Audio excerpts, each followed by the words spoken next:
guys, we're back again. It's a good evening from Doug. And it's a good day from Steve. There you go. Before we start, guys, I've got a question for you. Now, they haven't been prompted this, so they're waiting eagerly to see what it is. Do you know what a brass monkey is? Yes. Do you know, Doug? No, I don't, to be honest. It sounds something cold. Go on, Steve. It was to do with the cannonballs. Yeah. So, Jack in Buckley sent me a thing about what a brass monkey is. And it's the plate where the cannonballs sit.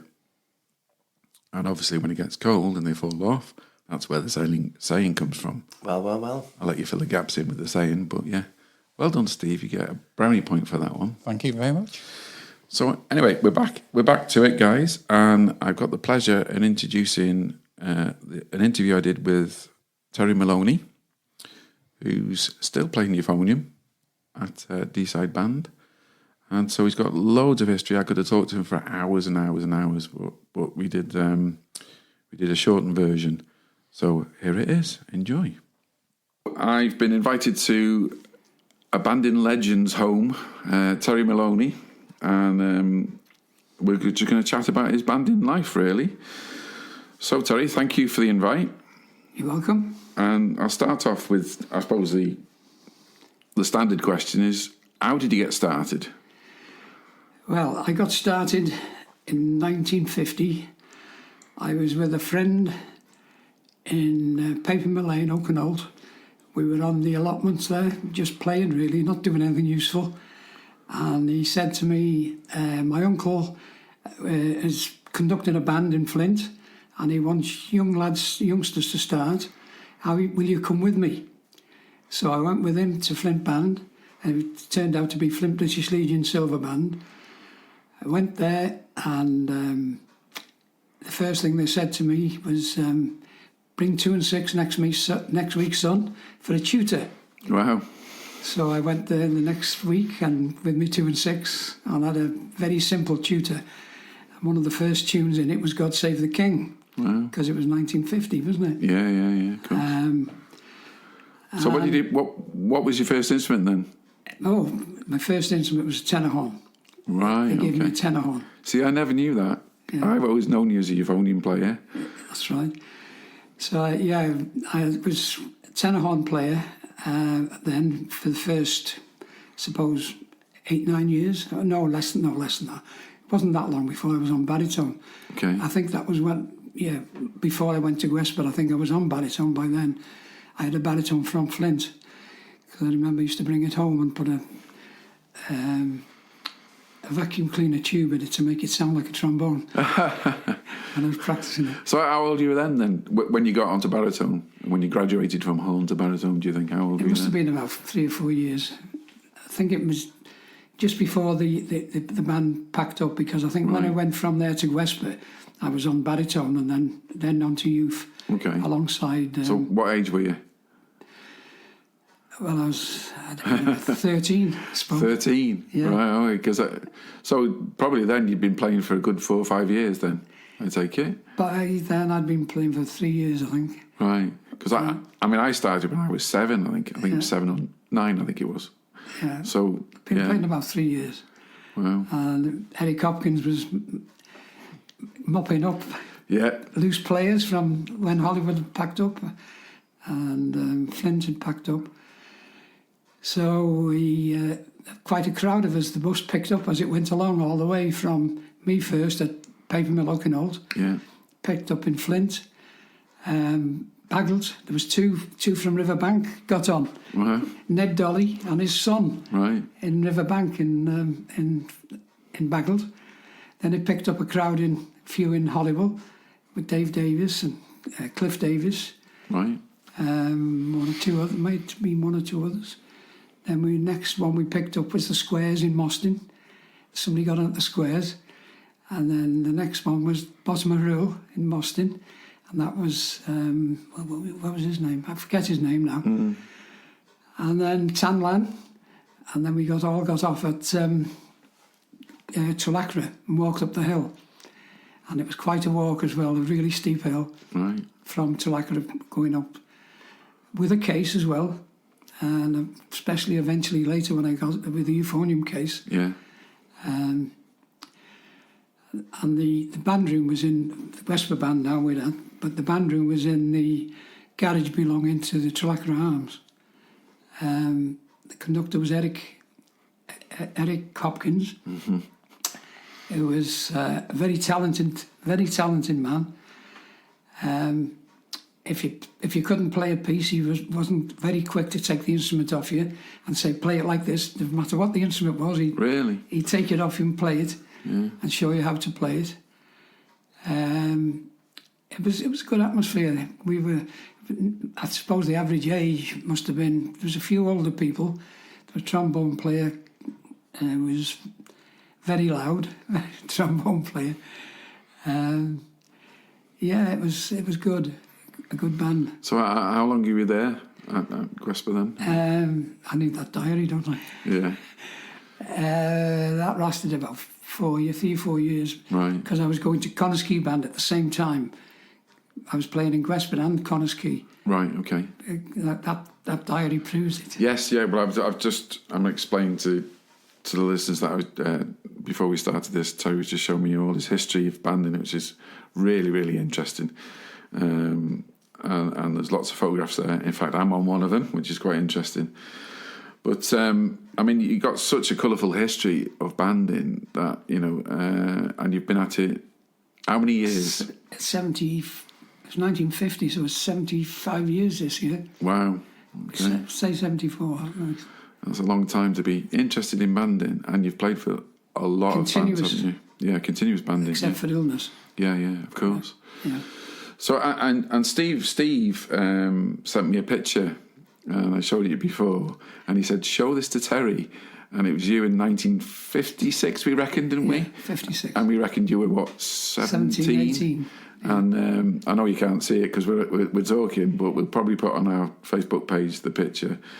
But you were telling me where it was taken, weren't you? Yeah, taken at Paper Mill Lane it was, at the, in the field where you go to Wokenholt Reservoir. Yeah, and you had a nice hat, didn't you, on the picture? Yeah. But you had a euphonium then, didn't you? I was on euphonium, that's the euphonium, yeah. Yeah. I was playing with Connorskey Band. We'd just come from the carnival, Connorskey Carnival, which was behind the halfway house. That's where the carnival was. But Connorskey had a very good band when it was really going strong. Right. We did a lot of carnivals, as we did in those days, and one that particularly stands out was Courtaulds Carnival in Flint, which we did. And I was on second youth with Cess Davis on solo youth, and I was on second youth. And the thing is, what makes it stand out more than anything is that we played for 26 Morris dancing troops. Wow. Imagine playing for 26. Yeah. And what, playing the music for each troop as they were dancing? Yeah. And we had to play, later on bands were faded out because they brought in tannoy systems. Right. Speakers on the top of a van. And we had to keep a strict time. It was always a 6/8 march, like spin along and things like that. Wow. And the leader of the lady in charge of the Morris dancing troupe quite often stood next to the conductor to make sure we kept a strict time. Really? And very often they use the same march, so we might be playing, and sometimes they brought their own music. So quite often we'd be playing the same march for a lot of different troops. Of course, there's repeats in it, so that was what we had to do. Cess would play the first time, I'd play second time, right through. And by the time you played it half a dozen times, you hardly needed the music. It played it that often. Okay. But it was quite a series of quite a few different 6/8 marches that we played for Morris dancing troops. Which is your favourite one? Can you remember? Your favourite march? I think the one we played most was called Spin Along. I think it was. Spin Along. I think that. Yeah. They're all. You can Google them all. They'll all be there somewhere. Yeah. But well, I mean, looking at some of the stuff that you show me is a fascinating history, And it was interesting what you said to me when you showed me your autograph book, and you said you were definitely a band geek from an early age. And looking through the book, you got some amazing people in there that you've seen. Yeah, Eric Ball. Yeah, Eric Ball, and we all know Eric Ball. Yeah, Harry Mortimer. Yeah, and they're all people that you seeked out to get signatures. Walter Hargreaves. Yeah, which is amazing, really, because I never experienced the Bellevue contest, but I know a lot about it because people have told me about it. And I'm sure when the people we interview for the podcast, they'll all... It was a great day out. It was a really good day out. I believe so, yeah. Because there was a fairground there. There was a speedway. Yeah. It was... we used to go home by train, get a train from Longside Station.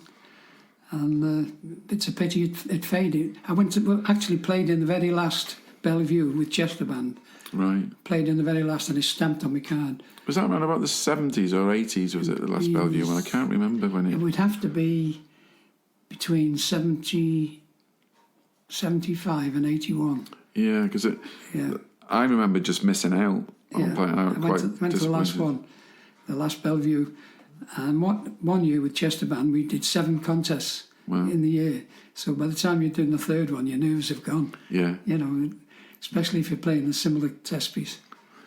So, I mean, just going on to the other bands you played for, I know you're now at D-Side. I wanted to ask you a question. I don't know if you can answer this, because on the when we were talking about how we got started, the Brass Monkeys got started, I was, my dad got me started in bands, and he played, I'm sure he played for Connors Key, but was Connors, the new D-Side band, was that an amalgamation of 2 bands? I've never... Later on, I'd been playing for Hollywood. I think I must have had a break, very rare, one of these rare breaks.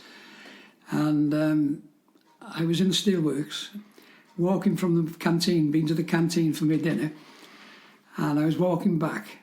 And when I got by the slab mill, there was like a boiler house outside, and standing on a platform in this boiler house was Denny Cartwright. Oh, and Dennis. Denny came, Terry, come here. Wow. So I went to see him. He said, I'm playing for the Steelworks Band. Why don't you come and join us? So I joined the Steelworks Band then. I was with them for a long time, quite a long time. But the Steel Band, that's how the formation of D-Side happened, didn't it? The Steelworks Band eventually almost faded out. Yeah.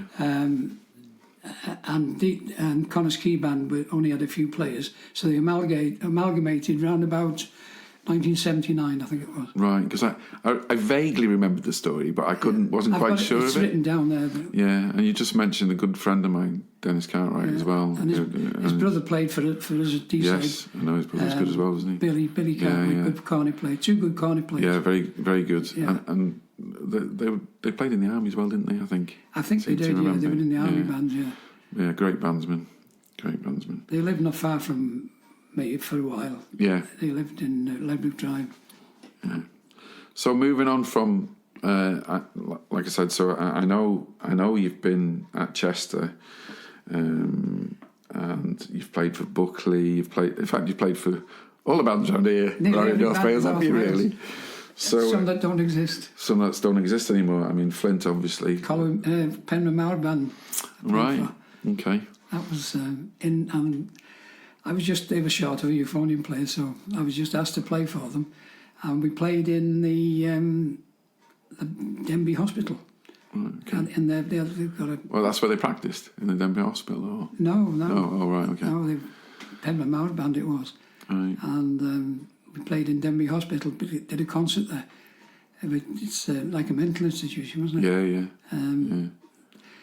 I always remember that one because it was a dark and dreary place to go to. Yeah. Yeah. Wow. So, other banding memories, what stands out for you the most?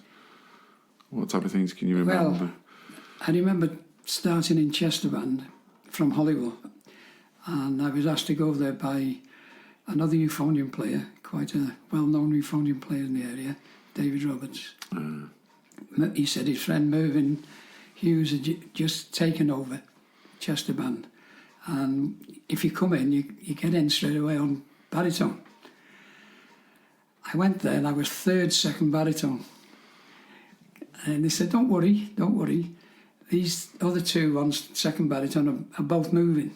One was retiring and one was going on to second cornet, so I'd be second baritone. So I got in there on second baritone, and they just won the third section and they were going up to second section. And when I heard them after playing in a fourth section band, it sounded like Black Dyke to me. Yeah. I thought, this is fantastic. To be part of that chord, that sound that they made, really got me, you know. So the first thing I did, I went home and got the tutor out, because I thought, I've got to keep up with these. The standards that much higher, 2 sections higher. So I got my tutor out. I didn't have an arbon, couldn't afford an arbon when I was young. I had a complete method. Have you heard of that one? Yeah, I have, yeah. Yeah, I got that out and started practicing. The second baritone player that wanted, they were going to the finals because they'd won the third section area. So I didn't get to that because it was Derek Mitchell's father, Frank Mitchell. Right. He was an ex-trumpet player from Pit Orchestras, smashing fella. Taught me quite a bit as well, sitting next to him. And he wanted to go to the final, to the contest. He said after that he's packing up, and that's what happened. I got in on second baritone, so that's my start. And we played some really good test pieces, went to a lot of contests, played some really good test pieces. We were out nearly every weekend, which was a bit too much really. And we were playing tournament for brass at one contest. And I'm on second baritone. And the person on first baritone couldn't play the rondo. So they had to photocopy it and paste it onto mine for me to play it. So I was playing the first baritone part on the second baritone, all the bits he couldn't play. Right. And after that contest, I got onto first baritone. He went on to bass, this particular player, and I went on to first baritone. And we played it again, that tournament for brass, and it's got octave jumps in it. It's a cracking test piece, that, isn't it? Like the test piece, a real good test, solos for everybody in it virtually.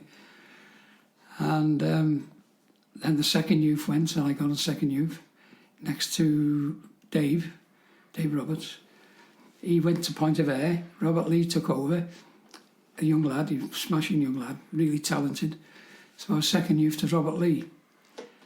And something that really stands out with Robert Lee, smashing lad, really got on great with him.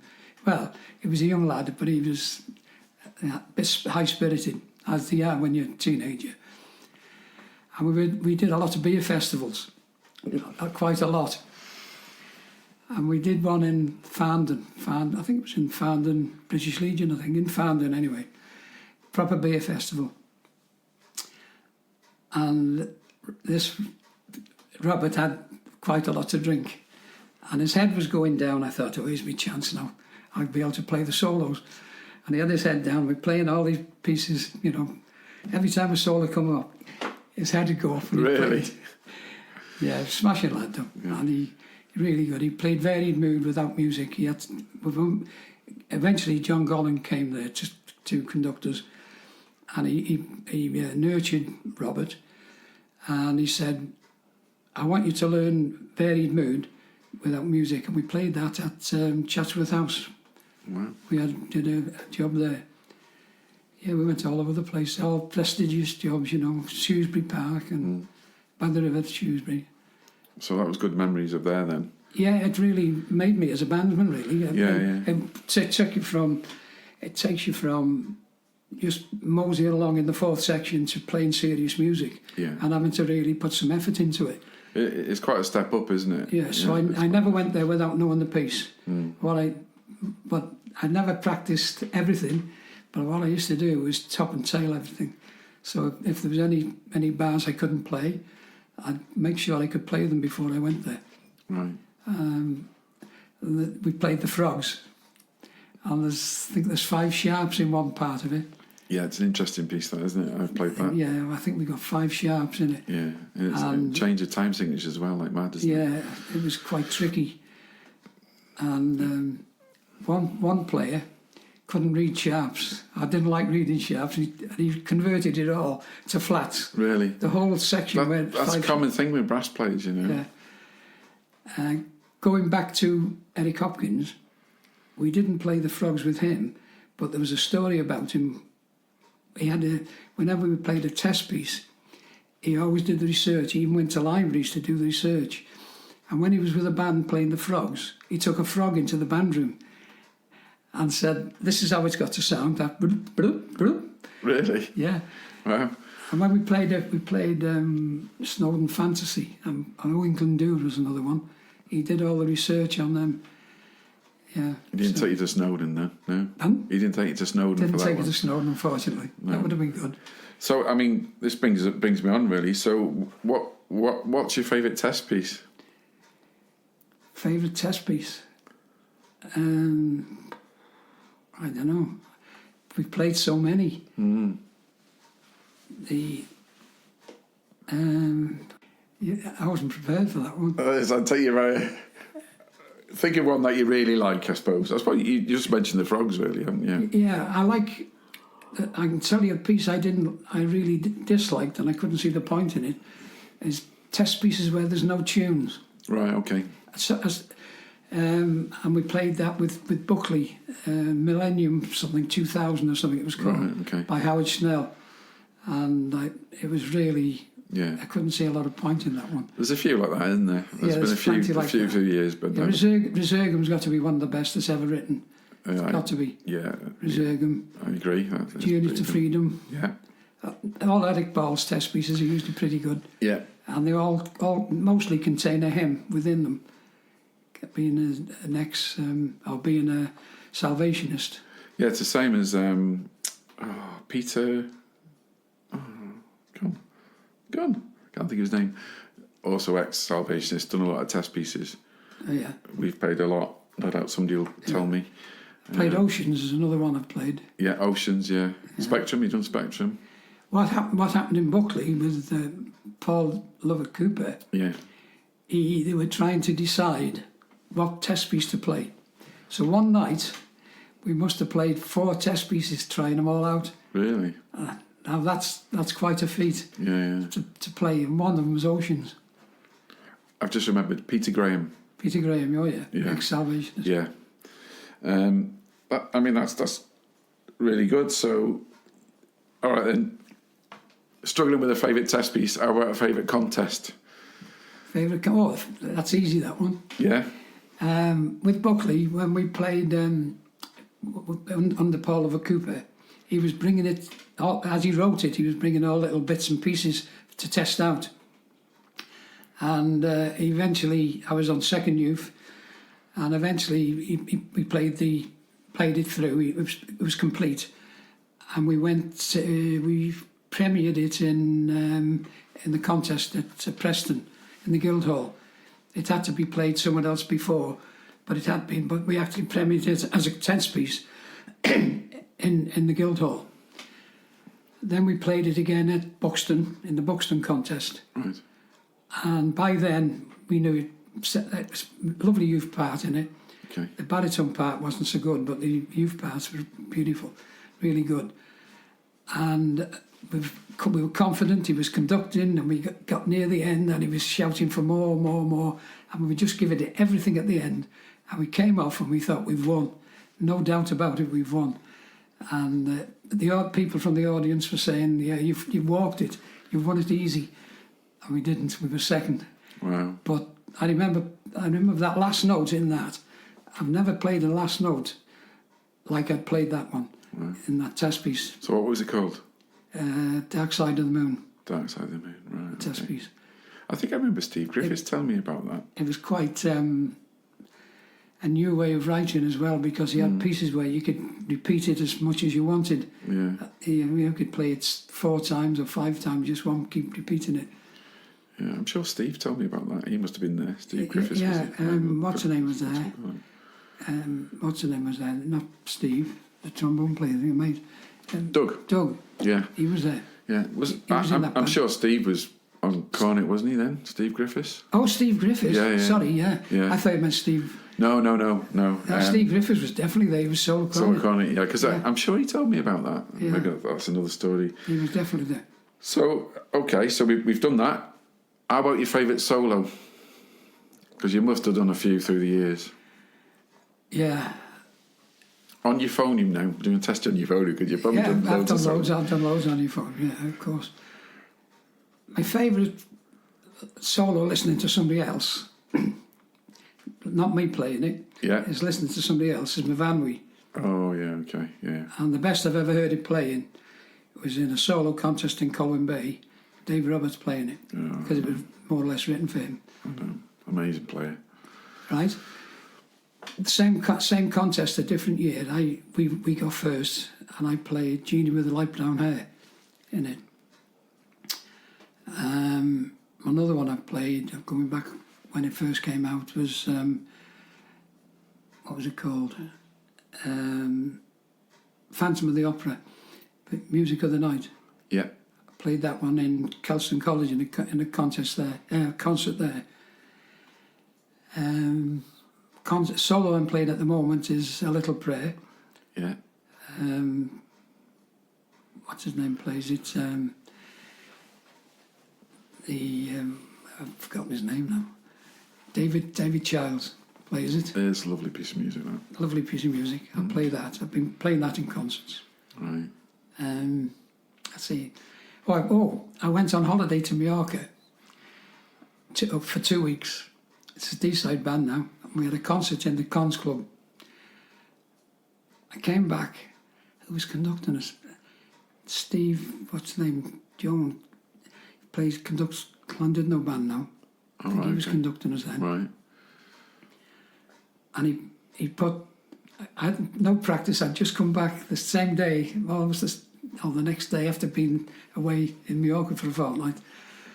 And he put Blade and Races on. Oh, wow. And I had to play, I've been playing it in other concerts before that, but I had to play it in that concert without being rehearsed. 2 weeks with no rehearsal. I must have been confident in you then. I played it. I got through it. Yeah, I'm sure you did. So, okay, so favourite conductor you've played under? It's two. Okay. When we were at D-side, we had a conductor came. He was living in Cheshire and he came to conduct us. He sent an application in with this fantastic writing. It was copperplate writing, what they call calligraphy. Oh, right. And it was all in that sort of writing. And we were doing quite a big job in New Brighton. It was a big festival of the British Legion. And we were in the dressing room there and then we were looking at it. And this was from Barry Hudson. And he was our conductor. And he took us from just playing a piece to playing everything properly and being spot on. He said, "This is me." He held his baton up and said, "This is the fulcrum of my beat. This is when you should all be playing at this particular point." And he was really good, really good. I've spoken to him since. Right. Does he? He's a talented artist as well. Right. Barry Hudson. His son, he used to bring his son with him, Nick Hudson, solo trombone for Foden's. And his wife and his son used to come with him. Right. The other one is Paul Lovett Cooper, because he was quite easy to follow really, and he knew what he was very good. And I liked, one thing I particularly liked about his conducting was if he got lost, every time he came to a number or a letter, he gave it two hands. Oh, really? So if you got lost, you knew where you were. Oh, well, that's good, isn't it? I've tried to encourage other conductors to do it, but Yeah. it seems to fall on deaf ears. Oh, that's quite good, quite clever, really, isn't I've it? played under plenty of good conductors. I mean, Yeah. Mervyn was one of my favourites as well. Mervyn Hughes. Well, he's another musician I want to grab hold of. We want to talk to. If we can. You We'd should love to definitely talk to get Mervyn. Yeah, I know Mervyn. He's been everywhere, played for the Beatles. Yeah, I know and he is. Yeah, he's got Very good. probably lots of stories to tell. Well, we could talk all night, Terry, because I mean you've shown me all that stuff and you've got so much history there. But we'll have to wrap it up. But before we go, I want to ask you 3 questions. Okay. So, who's your banding hero? Well, I showed you the autograph book, You did. didn't I? Mm-hmm. And at the time, that was when you did have banding heroes, because you wanted to be like them. And he showed me that a euphonium could be played in any type of music. You could play jazz on it, you could play whatever you wanted. And being stuck in the brass band groove, was thinking euphonium was just a brass band, but you could do anything with it. And his name was Harry Cheshire. Okay. He sold a youth for ferries. And he really did impress me. So he was your inspiration, your hero. And yeah, there's others you could mention, many. I mean, Philip McCann, Yeah. cornet player, best cornet sound in the world. James Shepherd for me. Jimmy Shepherd, Yeah. I admired him with his versatile brass. Brilliant, wasn't it? Very good. So the next one, which might be a tricky one. If you could join any band at any time in their history, who would you join? Well, there's a massive choice. There is. Especially after 70 years. Yeah, exactly. So I have to go back to my youth again. Okay. When they were this particular band, same band really.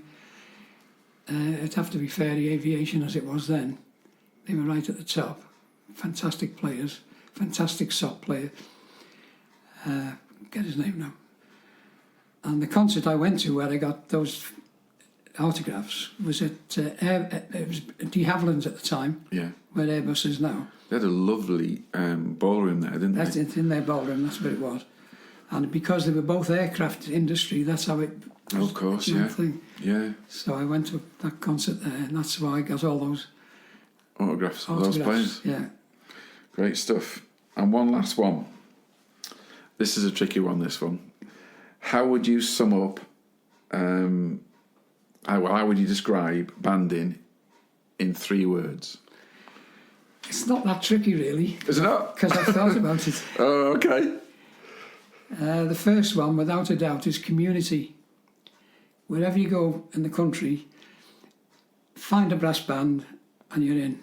You've got friends. So it's got to be community. Okay. Second one, without a doubt, is education, because music is educational. It's science, it's art, it's history, it's literature, Yeah, because music is inspired by all of that. it is. You're right. So I've never thought about it that way, but you're right. It's also a universal language, isn't it? it's very universal, yeah. Anywhere you go, like, what's her name? Has just moved to France, been there 4 or 5 years. Sue Bahama. Yeah, yeah. She's gone to France, straight away joined a band. Right. So she's enjoying this wherever you go. Yeah, that's true. And the last one, that's 2. What was the last one? So you've got your first one, which is community. Community, The second one, education, education. or therapy. Therapy. It's Right. very okay. therapeutic. If ever you feel down, get your instrument out and play some music. Right. It's really therapeutic. And listening to music can be therapeutic. And inspiring. And good for you. And good for you. Well, it's the same thing, isn't it? Yeah, Same thing. yeah. Well, thank you very much for inviting me to your home and giving me a brief history of your banding. I mean, 70 odd years is a lot to go through, and it's been a real pleasure. And like I said, the idea of this is to try and get people's histories of banding. But thank you very much, Terry. You're welcome. Well, guys, what do you think of that? It was very, very interesting. I loved the answers that he gave to the 3 questions. I must say, really good answers, those. Yeah. So I mean, like I said, he could have talked. We could have talked all night. I mean, I got to his home and had a whole history of banding in front of me, diaries and photographs. I'm on one of them as well. And his diary went 1956 diary, and he had all dates in it when he got on the bus to different bands and stuff. It was amazing to hear. But yeah, I mean, he's been there for over 70 years, hasn't he? Or... yeah, well, he's been doing it, for that long, yeah. He's getting there slowly, isn't he? Yeah, yeah. Keeps going, keep practicing. Keep going. One thing I did notice, Richard, I did pick up on, he didn't mention anything about the whip marches. Yeah, because I forgot to ask him. Oh. But what do you think his answer was? I don't know. Whip what? Yeah, he's never done it. Well, that's... In all his years of band, he's Wow. never done it. Yeah, that's incredible. Yeah, it is, yeah. So I think... I don't know if he's... I don't think he still marches, but I think... I know I'm going to ask if we can... If Buckley, if we do it, he can come and guest on the stage. Yeah, even if he just walked to the area that you stand and play, Yeah. you know. I don't know if we can do that, but I don't know. That's one to... Could you do that, Steve? I don't know. Yeah. Because there's no registration, is there? Oh, you can do what you want, really. Oh, that sounds interesting. So that was that, really, guys. It was great to talk to him, and he's got some fantastic stories and a fantastic bandsman. So join us next time. I'm sure we're going to have lots to talk about because we probably would have done the area by then, wouldn't we? And there's probably lots of diary bits and snippets. Hopefully we'll get a decent result, which but certainly after driving all the way down there. Yeah. Well, it's it's a long way to go. So good luck to all the bands that are competing. Yeah, definitely. And it's a bye from me. And goodbye from Doug. And a bye from Steve as well.